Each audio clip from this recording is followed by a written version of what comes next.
Cik.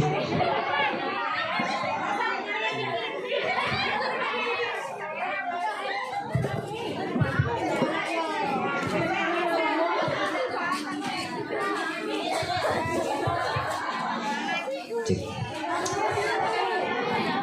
Mana Bu? Masih semangat? Ya Bu, yang di depan semangat Bu? Semangat banget deh. Iya, kudu semangat. Yang ceramahnya ganteng ini.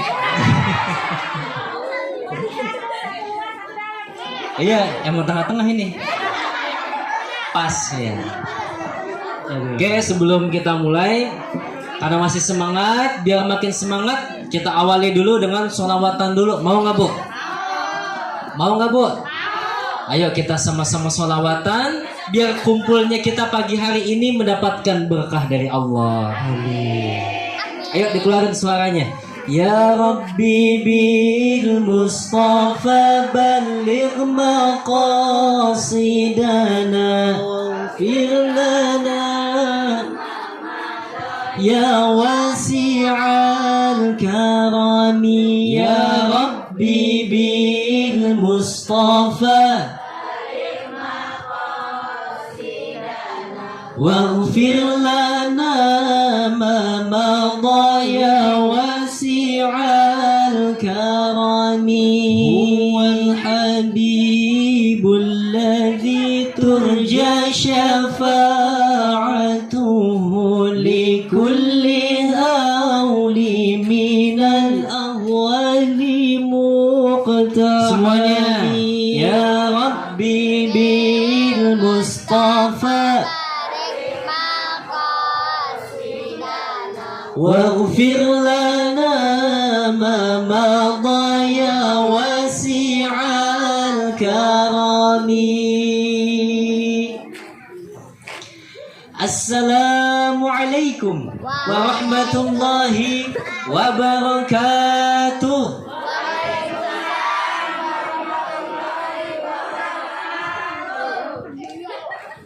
Masih semangat?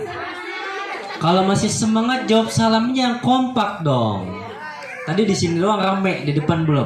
Ulang sekali lagi biar ceria, biar sekata, biar cetar membahana ke angkasa, masuk ke relung sukma, nyut-nyutan dalam dada. Asik. Ulang sekali lagi. Ulang. Assalamualaikum warahmatullahi wabarakatuh.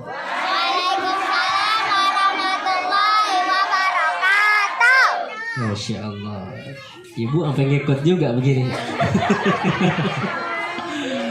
Masya Allah. Aduh, lagi ngomong tadi ada kerupuk lewat tuh. Gak fokus aja Bu. Alhamdulillahilladzi amarana bil ittihadi wa silatil ahad wa nahana 'anit tafarruqi wal ikhtisar. أشهد أن لا إله إلا الله وحده لا شريك له ذو الفضل والإنعام وأشهد أن سيدنا محمدا عبده ورسوله أفضل الخلق وأشرف الأنام اللهم صل وسلم على سيدنا محمد وعلى آله وأصحابه الذين جاهدوا في سبيل الله بأموالهم وأنفسهم فنالوا درجة الإكرام أما بعد. Yang terhormat kepada Bapak Supatmoko dan juga Ibu Putri Rahayu selaku Sahibul Bait.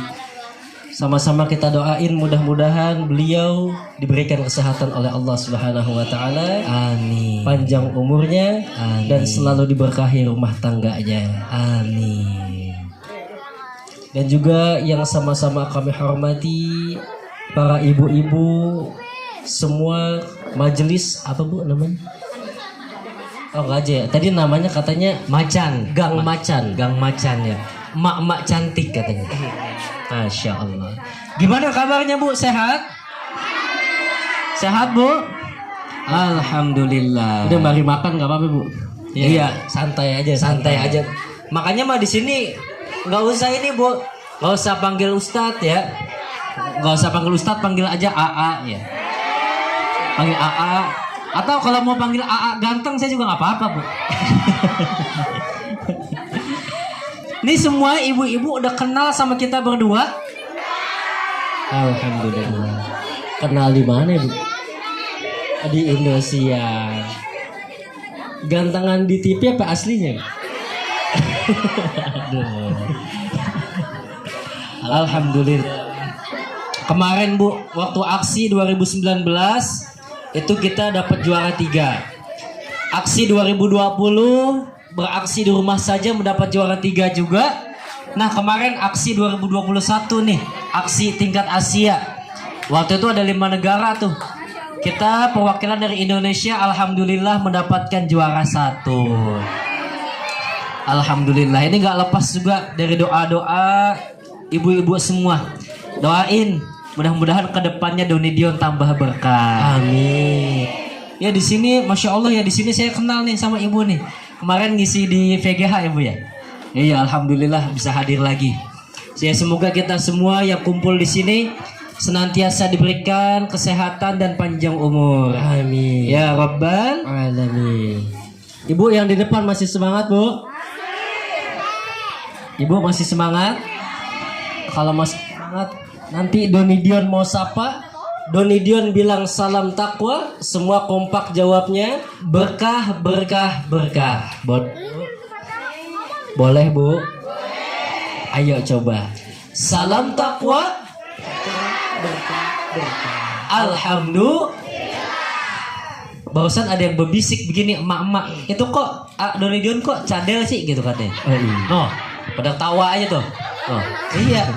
Soalnya kalau ngomong R-nya beda ya. Yang lain ngomong R-nya enak ya. Kita ngomong R-nya dari tenggorokan sih. Gitu. Iya, jadi bunyi R-nya beda. Jangan tawa aja lu. Nah, tapi nggak masalah. Gimana? Biarpun cadel, yang penting muka kita ganteng cuy. Asik. Para ibu yang dicintai Allah Subhanahu wa taala, pada kesempatan hari ini dalam acara Walimatul Khitan ini semua kita kumpul dalam suasana gembira dan bahagia. Gembira dan bahagianya kita karena alhamdulillah yang pertama kita bisa silaturahim kayak begini. Enak ya Bu. Ibu jadi kenal sama kita jadi kenal sama ibu semuanya. Yang kedua gembiranya kita karena alhamdulillah anak kita, adik Bayu Megantara, alhamdulillah udah dikhitan. Udah dipotong kemaluannya. Bukan kemaluannya, bukan. Kulitnya, ya. Kulitnya doang. Alhamdulillah ya Dek, kencingnya udah lurus berarti. Jadi jangan nanti minta dipegangin lagi, ya. Kita doain, Bu, buat adik kita, adik Bayu, semoga setelah dikhitan Ananda menjadi anak yang soleh, anak yang senantiasa rajin beribadah. Amin. Dan berbakti kepada kedua orang tua. Amin. Ya Rabbal Alamin. Ya, alhamdulillah di sekarang, kemarin biasanya ngisi acara maulid, tapi sekarang alhamdulillah kebagian acara Walimatul Khitan. Dan alhamdulillah yang ceramahnya juga udah dikhitan. Jadi udah rasanya saya tahu tuh, sakit, perih. Ya cuman walaupun awalnya sakit, ujung-ujungnya enak. Maksudnya enak, dapat amplop banyak ya kan ya? Iya, lah si ibu sih mikirnya lain. Ya tapi alhamdulillah karena kita udah hadir di sini, insya Allah Donidion akan mengisi acara keutamaan Isra Mi'raj. Wah, Isra Mi'raj. Walimatul Khitan, ya. Kan acara khitan. Kalau Isra Mi'raj nanti kita diundang lagi daerah sini. Asik.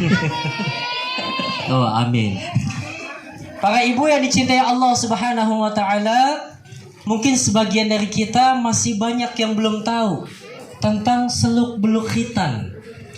Makanya banyak di antara kita, sebagian kadang-kadang orang tua mengkhitankan anaknya itu cuma sekedar tradisi doang atau ikut-ikutan doang, tapi kita nggak tahu makna dan hikmah yang ada di dalamnya. Makanya pada kesempatan pagi hari ini, ayo deh kita kaji sama-sama. Berhubung acara walimatul khitan, ayo kita kaji. Apa itu khitan? Bagaimana hukumnya? Dan apa saja hikmahnya? Tujuannya apa? Supaya kita bisa lebih menghayati setiap amal ibadah yang kita laksanakan. Lantas, apa itu khitan?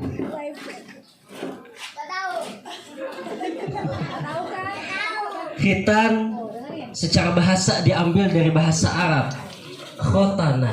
Apa bu? Khotana. Yang artinya memotong.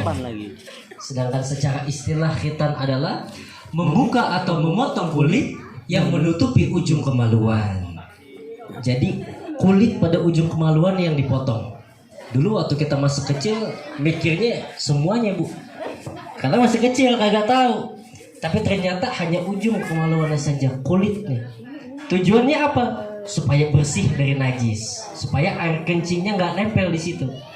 Dan yang kedua tujuannya supaya mudah dibersihkan pada saat buang air kecil, supaya bersih, suci dari najis. Karena syarat diterimanya ibadah kesucian.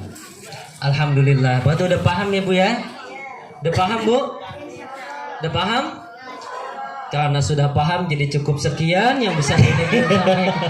Baru mulai. Oh belum. Katanya udah paham. Alhamdulillah. Itu yang pertama tadi tentang khitan. Lalu bagaimana dengan hukumnya? Nah, para ulama sepakat bahwasanya khitan hukumnya adalah wajib. Kalau wajib bagaimana? Wajib itu dalam kaidah fikih sesuatu yang dilaksanakan mendapatkan pahala, apabila ditinggalkan mendapatkan dosa. Sholat wajib ditinggalin dosa, puasa Ramadan karena wajib ditinggalin dosa, zakat ditinggalin dosa. Nah, begitupun khitan ini diwajibkan bagi umat Islam. Jadi wajibnya atas siapa? Atas orang tua kepada anaknya. Jadi orang tua yang punya kewajiban untuk mengkhitankan anaknya, kecuali mu'alaf yang dia masuk Islam usianya udah 20 tahun, 30 tahun, maka khitan wajib atas dirinya sendiri. Kenapa ini wajib? Karena ini adalah sesuatu yang disyariatkan oleh Allah Subhanahu wa taala. Sebagaimana Allah Subhanahu wa taala berfirman, A'udzu billahi minasyaitonir rajim. Tsumma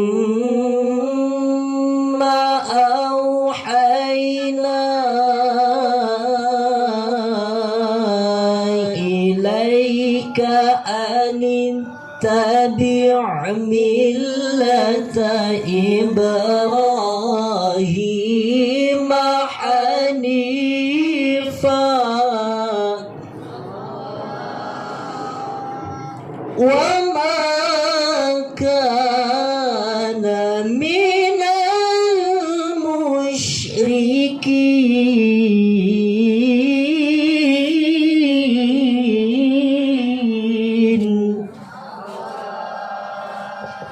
Quran surat An-Nahl ayat 123.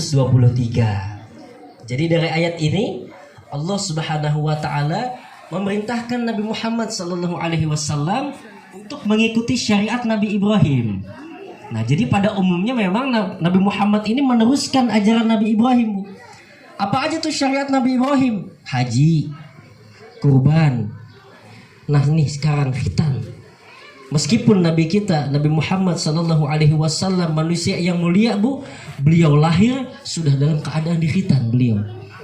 Cuman beliau mensyariatkan kepada kita semua umatnya wajib umat Islam dalam keadaan dikhitan.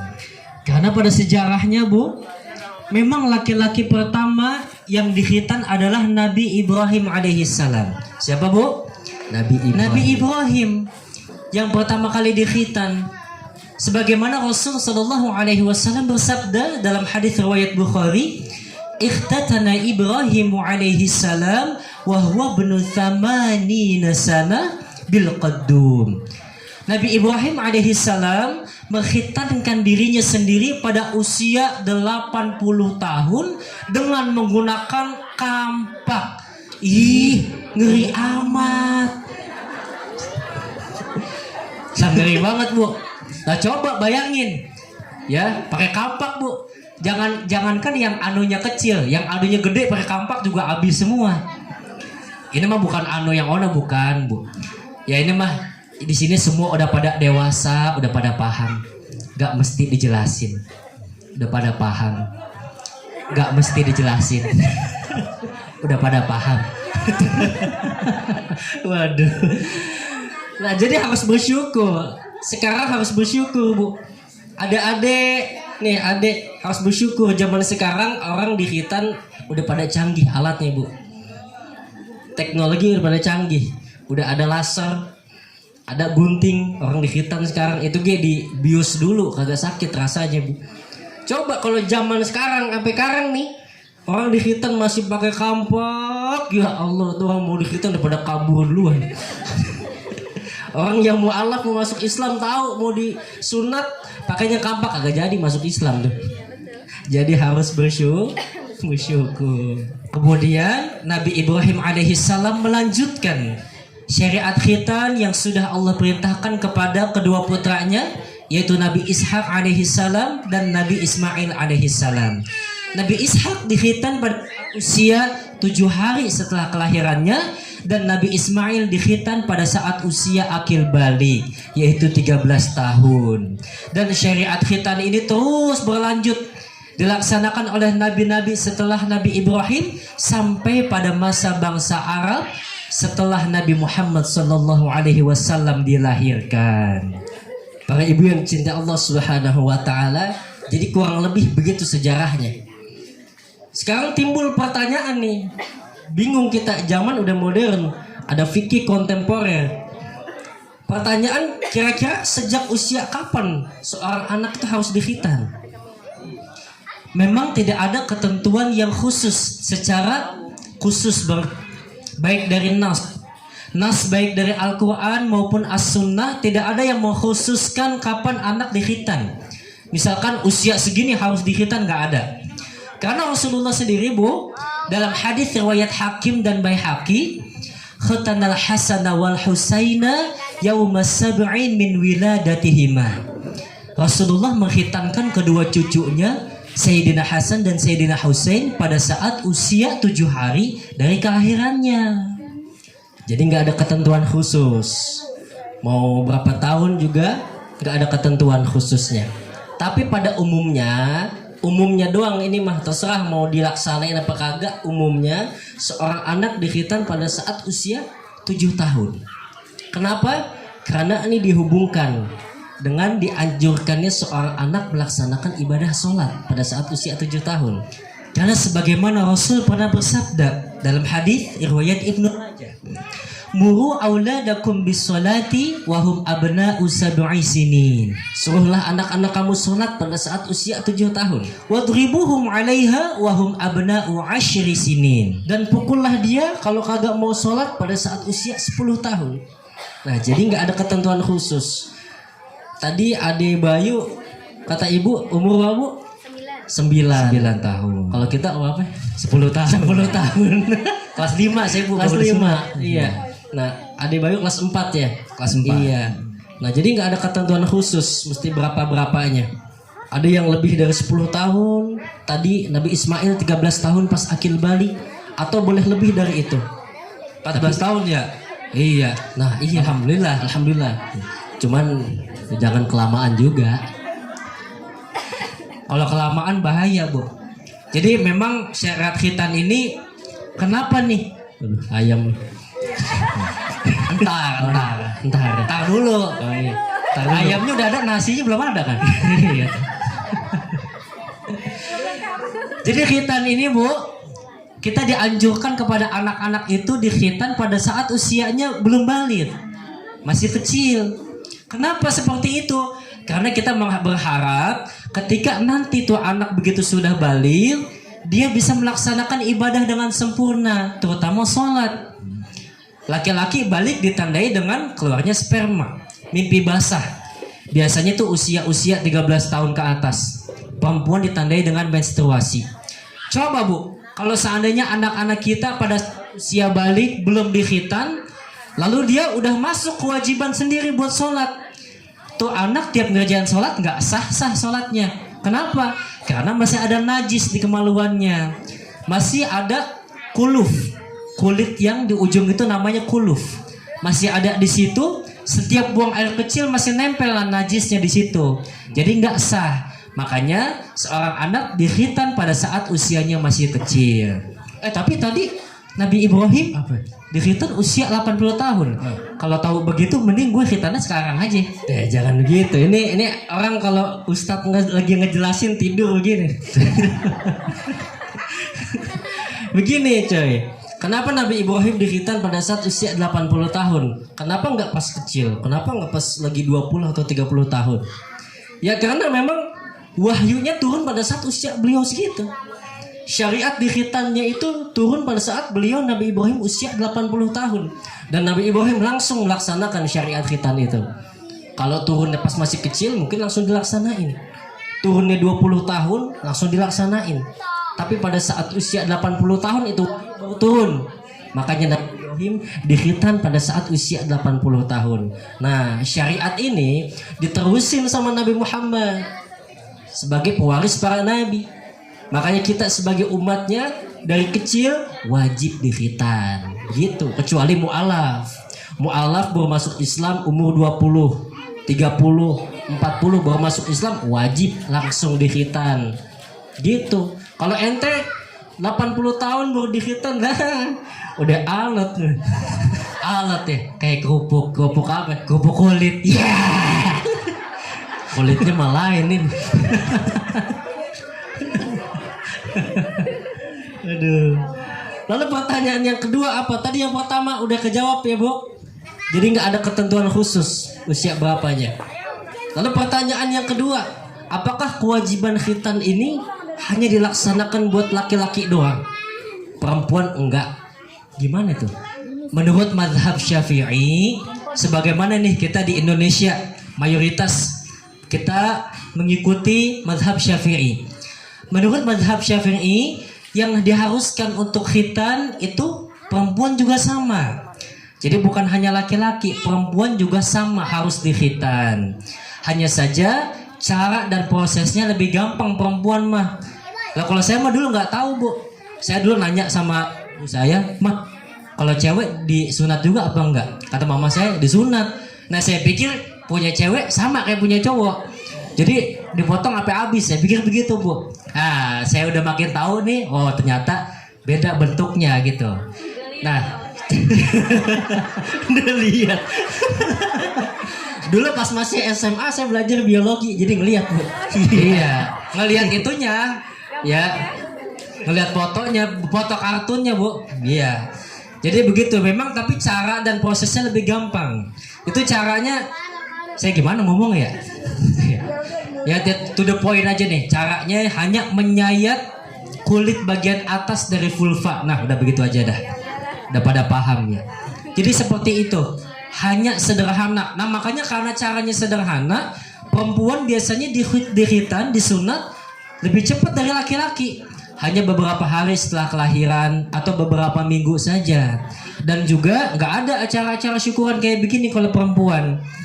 Tapi juga, Bu, Nabi Muhammad SAW ngasih tahu kepada tukang sunat wanita pada zaman dulu. Apa yang Rasulullah kasih tahu? Ukhfudi wa la tunhiki fa innahu amdadil wajhi wa ahdha 'inda zawji. Jadi Nabi Muhammad ngasih tahu sama tukang sunat perempuan dulu. Kata Nabi, potonglah. Yang dipotong maksudnya kulitnya. Potonglah tapi jangan dihabisin.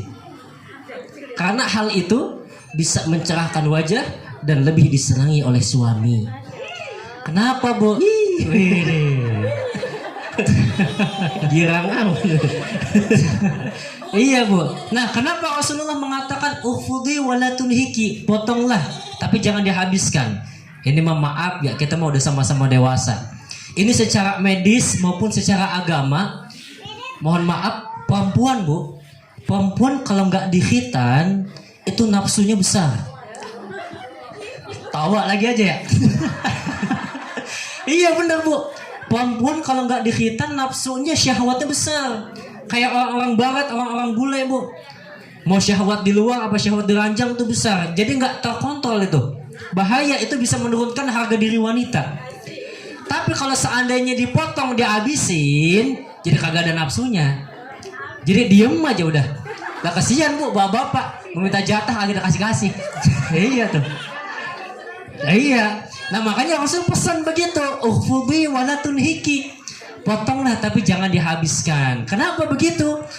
Fa innahu andhuril wajhi wa a'dha 'inda zauji. Bisa mencerahkan wajah dan lebih disukai oleh suami. Jadi bisa terkontrol nafsunya. Seperti itu untuk memuliakan wanita. Iya, jadi yang standar-standar aja lah, main aman aja kita Bu. Jadi begitu, makanya khitan ini adalah sebagai bentuk tanggung jawab kita sebagai orang tua terhadap salah satunya pendidikan anak kita dalam agamanya, meneladani syariat Nabi Ibrahim alaihissalam. Dan juga buat Ade Bayu yang sudah dikhitan, mudah-mudahan menjadi anak soleh dan giat dalam beribadah. Amin ya rabbal alamin. Para bapak yang ibu dicintai Allah Subhanahu wa taala, jadi khitan ini bukan hanya sebagai bentuk disyariatkannya kepada kita, bukan hanya tujuannya supaya bersih dari najis doang, bukan hanya supaya mudah dibersihin doang pada saat buang air kecil, tapi di dalamnya terdapat hikmah dan pelajaran yang bisa kita ambil dari khitan ini. Mau tahu nggak Bu? Mau tahu nggak Bu? Kalau mau tahu, nih perhatiin. Asik. Khitan bukan sembarang khitan, tapi coba ambil hikmahnya. Yang pertama meningkatkan iman, yang kedua menjaga kebersihan. Allahul kafi, Rabbunal kafi, wasadnal kafi, wajadnal kafi, kafanal kafi, wa ni'mal kafi, alhamdulillah. Sekali lagi, Allahul kafi, kafi, wajadnal kafi, likullin kafi, kafanal kafi, wa ni'mal kafi, alhamdulillah. Jeng jeng jeng jeng. Kenceng amat bocah. Jeng. Cakep. Para ibu yang dicintai Allah Subhanahu wa taala, jadi hikmah khitan yang pertama tadi untuk meningkatkan keimanan. Jadi Allah Subhanahu wa taala mensyariatkan khitan kepada kita semua para hambanya karena mengandung banyak hal-hal yang baik di dalamnya, baik itu secara lahiriah maupun batiniah. Jadi tujuan syariat khitan adalah untuk menyempurnakan agama, dan ini termasuk juga pada ibadah-ibadah yang lainnya. Karena pada awalnya khitan ini dijadikan sebagai identitas agama. Allah Subhanahu wa taala menjanjikan Nabi Ibrahim akan dijadikan sebagai pemimpin dan keturunan-keturunannya dijadikan sebagai pemimpin, raja dan nabi. Makanya kata-kata keturunan Nabi Ibrahim pada jadi nabi, betul. Nabi Ibrahim disebut bapak para nabi. Allah ngejanjiin tuh dengan ditandai tanda khusus pada keturunan Nabi Ibrahim. Apa tandanya? Lah itu tadi, di khitan. Makanya khitan ini adalah sebuah tanda khusus, syarat bagi seseorang masuk ke dalam agama Islam. Jadi sebagai identitas Bu. Tapi jangan mentang-mentang sebagai identitas besok nunjukin ke orang. Nih, Islam nih, Islam. Bukan begitu, salah paham lagi aja dah. Ntar tanya itu kemarin ngajinya di mana? Nama Dunedion dah. Kita lagi yang kena. Jadi khitan sebagai identitas kita sebagai umat Islam. Karena memang itu sebagai bentuk ujian juga Bu. Ketika Nabi Ibrahim tadi ikhtatana Ibrahimu alaihi salam wa huwa ibnu 80 sana bil qaddum. Nabi Ibrahim menghitankan dirinya pada usia 80 tahun dengan menggunakan kampak. Selain ini syariat, ini adalah ujian juga bagi Nabi Ibrahim. Ujian untuk meningkatkan keimanan beliau, yang mana diterangkan oleh Imam Ibnul Qayyim ketika Nabi Ibrahim menghitankan dirinya dengan menggunakan kampak saat usia 80 tahun.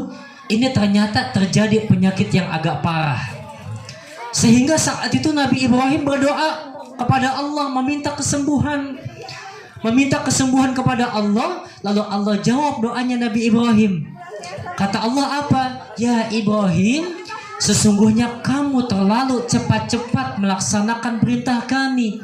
Padahal kami belum memberitahu kepadamu apa alat yang digunakan untuk berkhitan.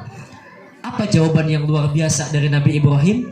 Ya Allah, sesungguhnya aku malu. Aku nggak mau menunda-nunda apa yang sudah engkau perintahkan kepadaku. Masya Allah. Tuh, Nabi Ibrahim tuh udah dijamin masuk ke dalam surga sama Allah. Tapi masih mohon kepada Allah, nggak mau nunda-nunda pada Allah. Nah kita, surga belum jelas. Bukan Nabi, bukan Rasul. Hisab masih menegangkan. Ketika Allah nyuruh kita malah jadi nasi uduk, si nasi kering dicampur sama nasi perak.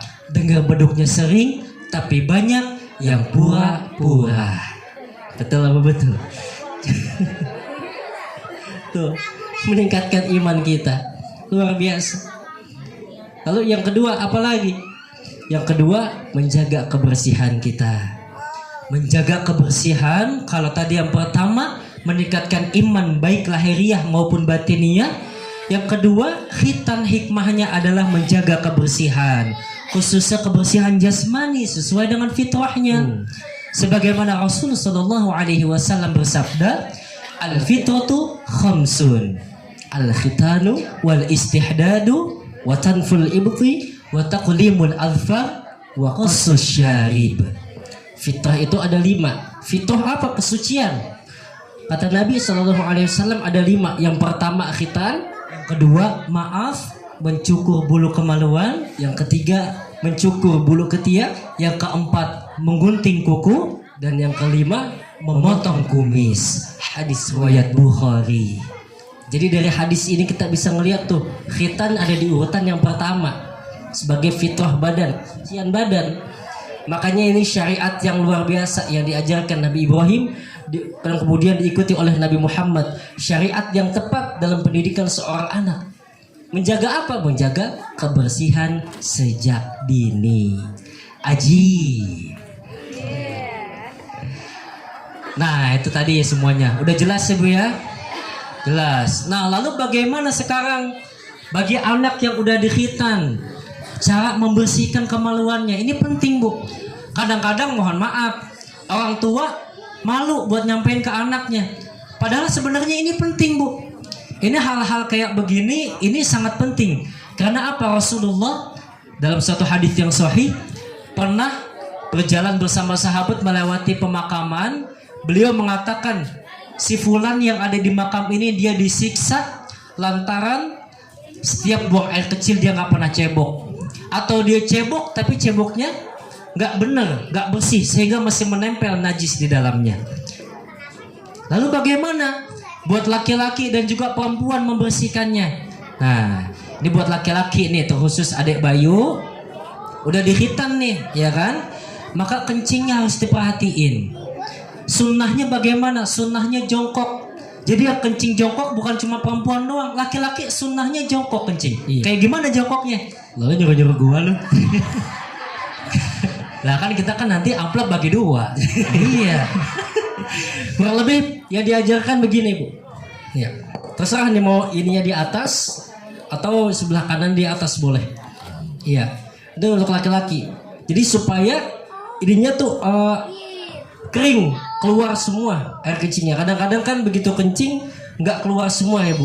Nah jadi posisinya yang tepat ini kita diajarkan para ulama seperti ini. Kalau begini nanti mulus ada. Jadi begini, ya boleh begini, boleh begini. Jadi satunya di apa untuk menjaga pantat kita, yang satu diangkat. Gitu. Dan juga tujuannya apa? Supaya nggak nyipat ke celana. Iya kan, kalau laki-laki kalau kencingnya berdiri suka nyipat. Kalau begini kan diangkat celananya nggak nyipat. Jadi kalau misalkan nyipat kita hati-hati Bu. Takutnya nyipat ke celana, sholat nggak sah karena masih ada najis di celana. Begitu. Makanya kan biasanya bapak-bapak ke masjid atau aki-aki ke masjid pakai sarung tuh, sarungnya diangkat ya, kencing begini. Jadi kalau ada najis di kaki bisa langsung disiram. Coba kalau nempel di celana di sarung kan mesti diganti. Gitu. Nah kemudian cara ngebersihinnya gimana? Nih, anggaplah kelamin laki-laki begini, anggap ya Bu ya, anggap aja ini mah begini.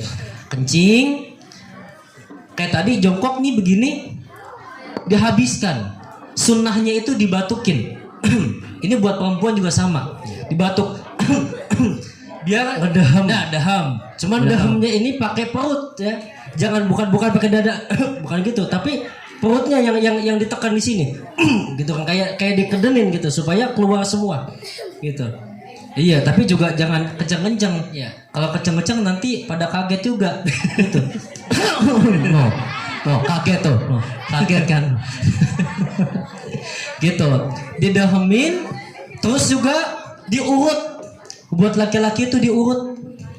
Ini kelaminnya diurut begini. Biar keluar sisa-sisanya. Soalnya kadang-kadang kalau nggak diurut, begitu kencing udah selesai masih ada sisanya nempel di celana. Diurut. Tuh. Begitu diurut disiram. Disiramnya bagaimana? Biasanya pakai gayung atau diciduk. Coba pegangin. Misalkan nih kelamin begini Bu ya. Nah, ini kita pakai gayung nih. Gayung disiram, ujung kelaminnya ini disiram. Disiram, dibersihin pakai tangan kiri. Bukan pakai tangan kanan, pakai tangan kiri. Jadi kalau nggak ada gayung pakai tangan. Set ujungnya kemudian dibersihkan pakai tangan kiri. Sehingga nanti najis-najisnya hilang.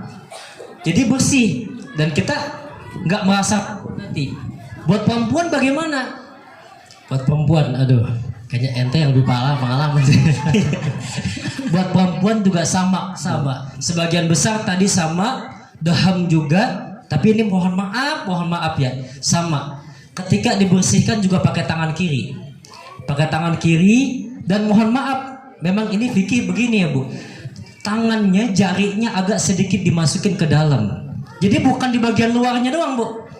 Karena kadang-kadang masih sisa di situ. Begitupun sama kalau kita habis buang hajat, BAB, kita cebok nih, tangannya jarinya juga sedikit dimasukin ke lubang duburnya sedikit. Karena takut masih ada yang sisa di situ. Cuman jangan dalam-dalam, ntar ambeien. Dikit doang, Luarnya aja. iya.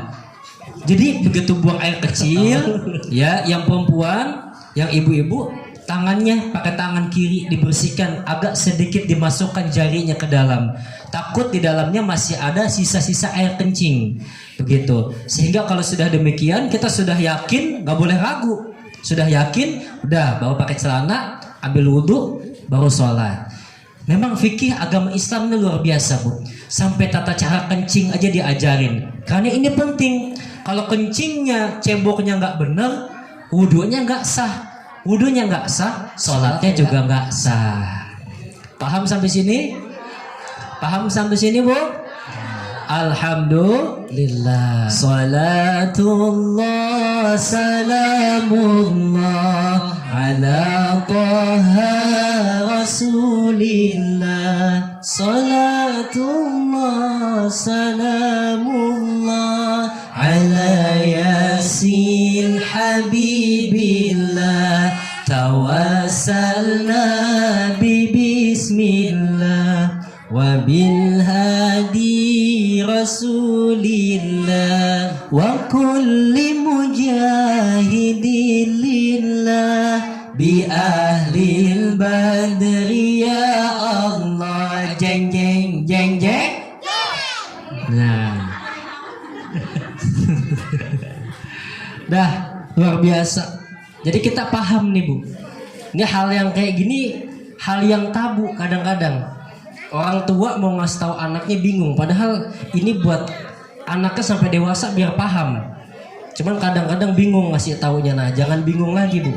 Harus dikasih tahu sejak dini supaya anak kita paham. Dah, makanya kita semua pada ngaji dah. Sekarang ngaji khitan, alhamdulillah. Ini bentar lagi masuk bulan Februari acara Isra Mi'raj. Betul Bu? Iya.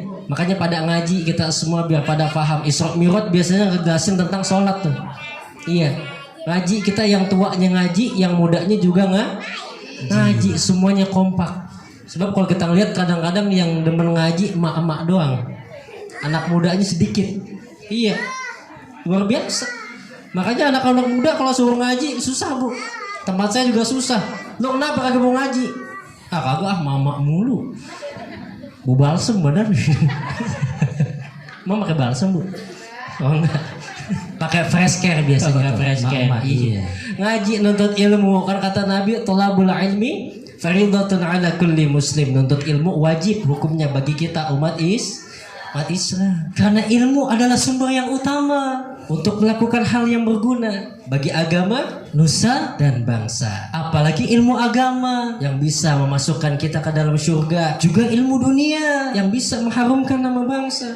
Jangan sampai terbata-bata apalagi buta, Karena ilmu adalah cahaya yang bisa menyinari alam semesta. Ajib. Sebab kalau orang punya ilmu enak bu, mau ngapa-ngapain dibawa ke sini paham, betul nggak bu? Iya, dibawa ke mall naik eskalator paham. Ini dibawa ke mall naik eskalator yang kebalik yang turun. Orang punya ilmu hidupnya jadi mudah bu. Doni Dion ceramah kagak pakai mic, lah lecet ngorokan. Karena ada ilmunya, teknologi, jadi mudah. Dan orang yang punya ilmu, dia hidupnya nggak bakal susah bu, nggak. Udah terbukti. Coba lihat ustadz, ustazah, kiai, guru, ada nggak yang minta-minta di jalan bu? Nggak ada. Hidupnya makmur, punya yayasan, punya pesantren, punya sekolah tuh orang yang berilmu. Makanya mohon maaf rata-rata ustadz, kiai itu badannya pada gemuk karena beseknya banyak. Kalau ada ustadz kurus, saya curiga. Jangan-jangan besek dijual di jalanan. Nggak akan susah. Doni Dion baru megang mic doang, udah 1 juta baru megang mic doang. Belum ditelan belum. Telan 15 juta buat operasi. Tapi saya juga dinasehatin bu sama guru saya. Kalau tiap antum diundang ceramah dimanapun jangan pakai ngarepin amplop. Isinya juga jangan, kata guru saya. Sebab kalau ada ustadz, ada kiai bu ceramah ngarepin amplop, ngarepin isinya, dosa itu ustadz. Tapi yang lebih dosa, undang ustadz kagak bayar. Nah, pikirin juga bu. Nggak enak akhirnya ya. Iya, jadi ada sukanya, ada dukanya. Senengnya berkah. Kita ceramah, berdakwah. Besek banyak, alhamdulillah. Parcel, buah banyak di rumah. Kadang-kadang sampai dibagiin ke tetangga, alhamdulillah. Silaturahim membawa berkah. Sukanya, dukanya juga ada. Dukanya juga ada bu. Namanya pendakwah pasti ada. Kita berdua ngisi di salah satu kampung. Selesai saya ngisi, saya balik ke mobil, 15 menit saya tungguin panitia, kagak ada yang nyamperin pisan. Akhirnya saya pulang kagak bawa apa-apa. Di jalan saya dalam hati ngedelik baik, nyampe rumah gelisah. Tiba-tiba jam 3 pagi bu, panitia datang ke rumah, sampai minta maaf, amplop sama BC ketinggalan. Alhamdulillah saat itu saya mau maafin. Nah cuman panitia jangan pakai nanya apa ya. Ini mah panitia pakai nanya, Ustadz jam segini belum tidur. Lah gue nggak bisa tidur nungguin lo. Pakai nanya lagi. Ada makanya lah kita ngaji ini adik-adik semua luar biasa. Pada ngaji ya. Curhat dong mah. Pada ngaji ini adik-adiknya luar biasa. Emang beruntung ya kalau anak-anak pada ngaji, apalagi anak-anak perempuan ngaji. Iya. Anak-anak perempuan ibu kayak begini nih bibit-bibit yang bagus. Kita punya anak perempuan, suwin dah tuh. Ada majelis datengin, pengajian datengin, luar biasa. Sebab anak perempuan pergaulannya itu lebih ringkih bu daripada anak laki-laki. Anak perempuan kalau ngaji cakep luar biasa.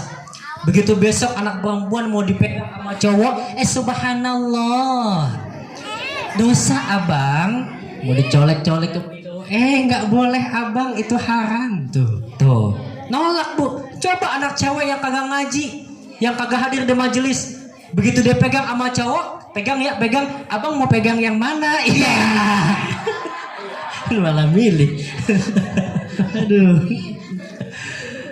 Makanya mudah-mudahan kita semua diberikan kesehatan oleh Allah Subhanahu wa taala, Ilmu yang kita sampaikan mudah-mudahan bisa bermanfaat dan bisa kita amalkan dalam kehidupan sehari-hari. Amin. Amin ya rabbal Alamin. Dan juga terkhusus kita doakan kepada sahibul hajat yang ada hajat khitan, Ananda Bayu. Kita doakan juga untuk orang tuanya, semoga senantiasa diberikan kesehatan oleh Allah. Amin. Dipanjangkan umurnya. Amin. Keluarganya, rumah tangganya senantiasa diliputi dengan keberkahan. Amin.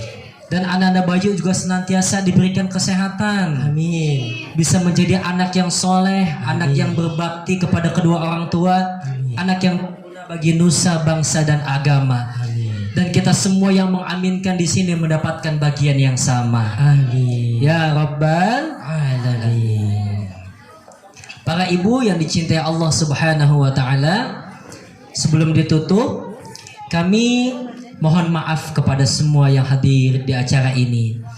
Mohon maaf apabila dalam penyampaian banyak salah-salah kata, atau ada kata-kata yang gak enak, atau ada kata-kata yang menyinggung.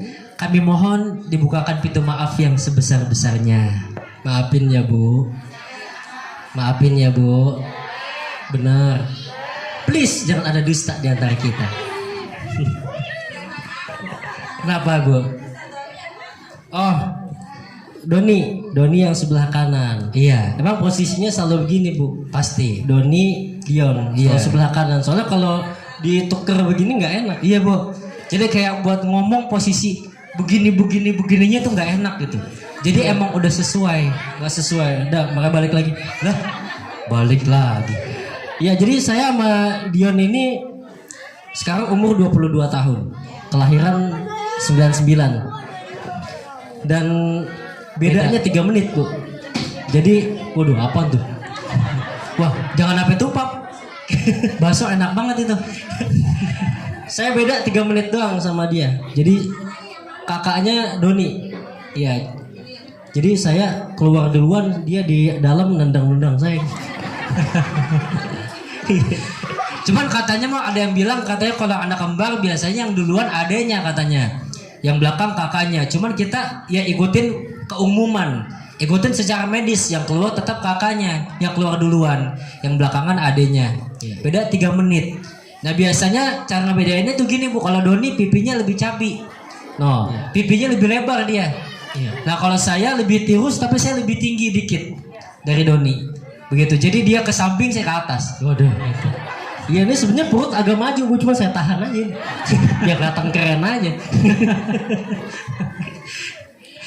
Dan juga doain, kita juga berdoa Bu, karena alhamdulillah memang kedepannya acara masih padat. Doain kita berdua senantiasa diberikan kesehatan. Amin. Dan doain juga kita punya orang tua, senantiasa Allah berikan kesehatan juga. Amin. Allah panjangin umurnya. Amin. Ini mau langsung ditutup dengan doa apa ada acara lagi? Ya. Oh langsung doa. Oke baik. Karena kita langsung tutup dengan doa, berarti sekalian jadi ya. Oke baik. Para ibu semua yang dicintai Allah Subhanahu wa taala, sebelum ditutup kita sama-sama berdoa terlebih dahulu kepada Allah Subhanahu wa taala agar majelis pada hari ini senantiasa kita pulang mendapatkan berkah, kita pulang membawa ilmu yang manfaat. Amin. Sebelum kita berdoa, kita sedikit zikir terlebih dahulu. Afdalul dzikri fa'lam annahu la ilaha illallah mawjud.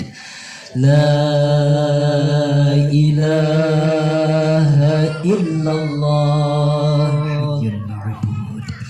La ilaha illallah hayyul baqi. Muhammadur Rasulullah ila hadratin Nabi sallallahu alaihi wasallam wa alihi wa azwajihi wa auladihi wa dhurriyyatihi. Al-Fatihah. أعوذ بالله من الشيطان الرجيم بسم الله الرحمن الرحيم الحمد لله رب العالمين الرحمن الرحيم مالك يوم الدين إياك نعبد وإياك نستعين اهدنا الصراط المستقيم صراط الذين أنعمت عليهم غير المغضوب عليهم ولا الضالين آمين. الله العظيم أستغفر الله العظيم أستغفر الله العظيم أعوذ بالله من الشيطان الرجيم بسم الله الرحمن الرحيم الحمد لله رب العالمين حمد الشاكرين حمد الناعمين حمدا يوافي نعمه ويكافئ مزيده يا ربنا لك الحمد ولك الشكر كما ينبغي لجلال وجهك الكريم وعظيم سلطانك اللهم صل على سيدنا محمد وعلى آل سيدنا محمد اللهم ربنا تقبل منا صلاتنا وصيامنا وقيامنا وركوعنا وسجودنا وقعودنا وتضرعنا وتخشعنا وتعبدنا وتمم تقصيرنا يا الله يا أرحم الراحمين رب اغفر لنا ولوالدينا وارحمهم كما ربونا صغارا اللهم أعنا على ذكرك وشكرك وحسن عبادتك اللهم يا مقلب القلوب ثبت قلوبنا على دينك وعلى طاعتك رب اجعلنا مقيم الصلاة ومن ذريتنا ربنا وتقبل دعاء ربنا هب لنا من أزواجنا وذرياتنا قرة أعين واجعلنا للمتقين إماما اللهم أحينا بالإيمان اللهم أمتنا بالإيمان اللهم احشرنا بالإيمان وأدخلنا الجنة مع الإيمان ربنا آتنا في الدنيا حسنة وفي الآخرة حسنة وقنا عذاب النار وصلى الله على سيدنا محمد النبي الأمي وعلى آله وصحبه وسلم سبحان ربك رب العزة عما يصفون وسلام على المرسلين والحمد لله رب العالمين الفاتحة أعوذ بالله من الشيطان الرجيم بسم الله الرحمن الرحيم الحمد لله رب العالمين الرحمن الرحيم مالك يوم الدين إياك نعبد وإياك نستعين اهدنا الصراط المستقيم صراط الذين أنعمت عليهم غير المغضوب عليهم ولا الضالين آمين. Kami mengucapkan terima kasih banyak kepada khususnya Sohibul Hajat yang sudah mengundang kami dan juga ibu-ibu semua yang sudah hadir mendengarkan apa yang kami sampaikan.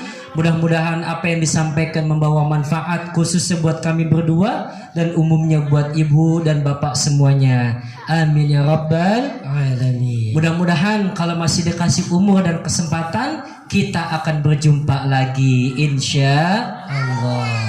Cukup sekian yang bisa Doni Dion sampaikan. Mohon maaf atas segala kekurangan. 1 tambah 1 sama dengan 2. Kalau pengen cari mantu, cari yang kayak kita.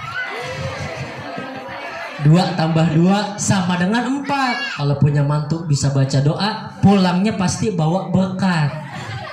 4 tambah 4 sama dengan 8. Kalau pengen punya mantu ustaz, cari AA Doni dan Dion yang tampan. Hadanallahu wa iyyakum ajma'in. Wassalamu alaikum warahmatullahi wabarakatuh.